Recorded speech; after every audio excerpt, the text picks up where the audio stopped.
It sounds unbelievable today, almost like the plot of a political thriller.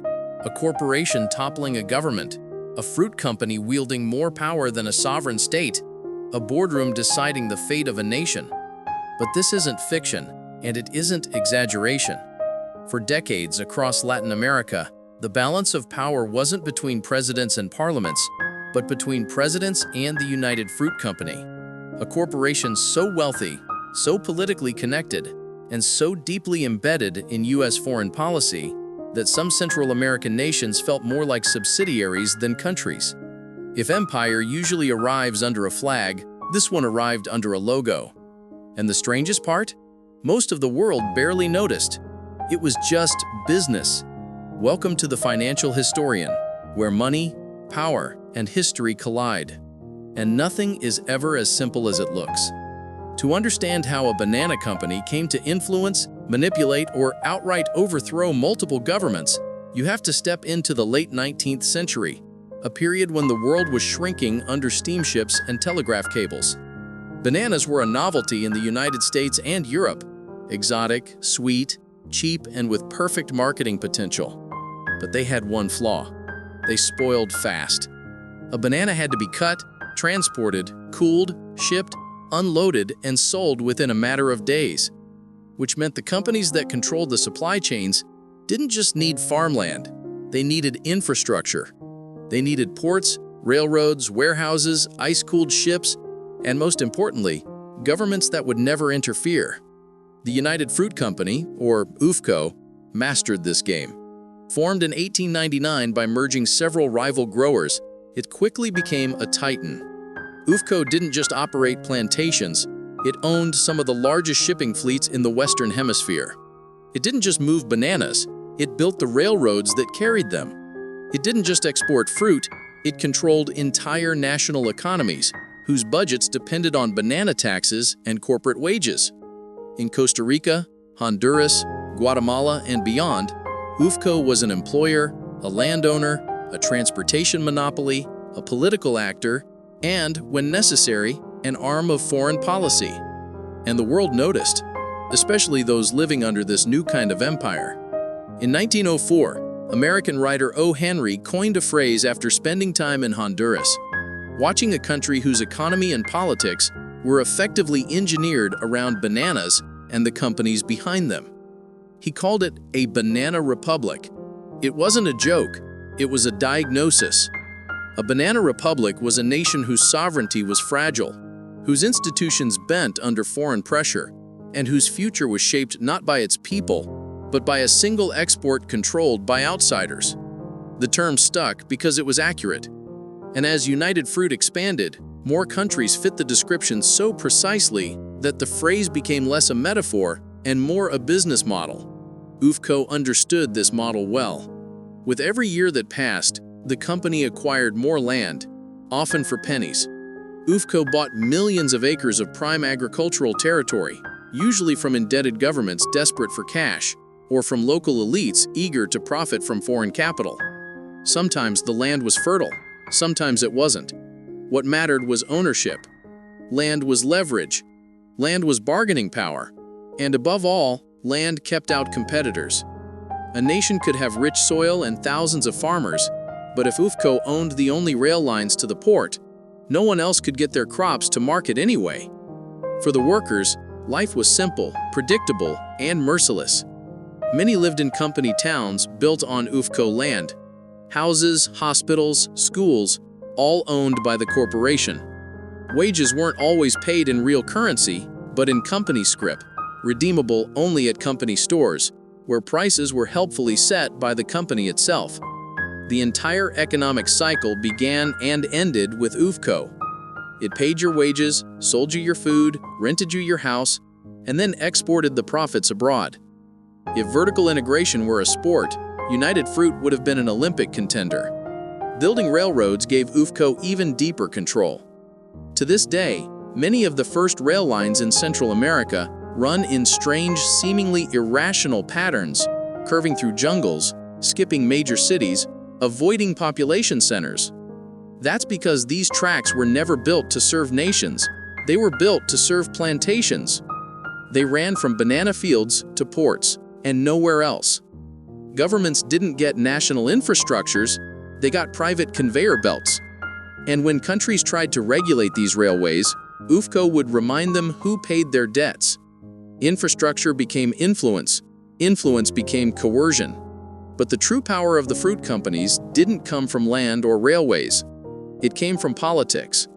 In countries where elections were fragile, where institutions were young, and where leaders relied on foreign investment, UFCO learned how to shape outcomes. It supported presidents who offered tax exemptions, land concessions, and labor suppression. It funded campaigns, it lobbied officials, and when political winds shifted against the company, UFCO knew it could count on something even more powerful than money: the foreign policy of the United States. Throughout the early 20th century, Washington was deeply invested in protecting U.S. business interests abroad, especially in Latin America. The Monroe Doctrine, originally intended to prevent European meddling, evolved into something else: a justification for American intervention anywhere U.S. economic concerns were threatened. And UFCO quickly learned how to frame its corporate struggles as national security issues. A labor strike became a communist risk. A tax increase became a hostile act. A land reform proposal became a threat to American property. It was corporate rebranding at a geopolitical level, the art of turning profit protection into patriotism. One of the earliest and clearest examples came in 1911 in Honduras. UFCO had extended loans to the government in exchange for favorable land terms, low taxes, and exclusive railway rights. When political instability threatened these agreements, UFCO pushed for intervention. The U.S. government obliged, sending warships and Marines to protect American interests. Those interests, of course, belonged almost entirely to the fruit company. The message to Latin American governments was unmistakable: if your decisions endangered UFCO's profits, the United States might treat it as an attack on the nation. And all of this, the land grabs, the company towns, the private railroads, the political influence, was merely the prelude to what would become the most infamous corporate intervention in modern Latin American history. A scandal involving tangled personal ties, manipulated valuations, covert propaganda, CIA operatives, a fabricated invasion force, and a democratically elected president who made one mistake. He believed land in his own country should belong to the people who worked it. But that story changes everything, and it starts in Guatemala in 1954. It doesn't begin with a coup. It begins with unused land.